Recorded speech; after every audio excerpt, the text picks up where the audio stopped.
জয়গুরু সবাইকে।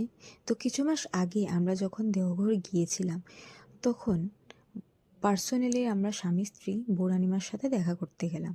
তো যখন দেখা করতে গেলাম, তখন বৌরানিমা আমাদের দুজনকে খুব সুন্দর কিছু কথা বলে দিয়েছেন।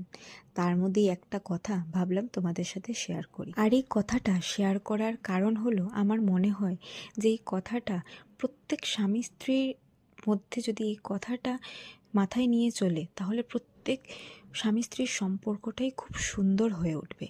আর এই কথাটা হলো, আমাকে আমার স্বামীকে বৌরানিমা একইভাবে জিজ্ঞাসা করলেন। আমাকে বললেন, আচ্ছা বলতো, তুই কি তোর মা বাবার মনের মতো? আমি বললাম না। তাহলে তোর মা বাবা কি তোর মনের মতো? আমি বললাম না। তাহলে তুই এটা ভাবিস কিভাবে, তুই এটা এক্সপেক্ট করিস কিভাবে যে তোর স্বামী তোর মনের মতো হবে? আর সেম কোয়েশ্চেন আমার স্বামীকেও জিজ্ঞাসা করলেন। তো স্বামীর উত্তরও সেম। তো উনি বললেন যে পৃথিবীতে কেউ কারোর মনের মতো হয় না, কিন্তু ঠাকুর ধরে আমরা যেই সম্পর্কে জড়িয়ে আছি সেই সম্পর্কটা মানিয়ে চলতে হয়। এটাই আমাদের সার্থকতা ঠাকুর ধরার। আর মাথায় সব সময় ঠাকুরকে ধরে রাখবি।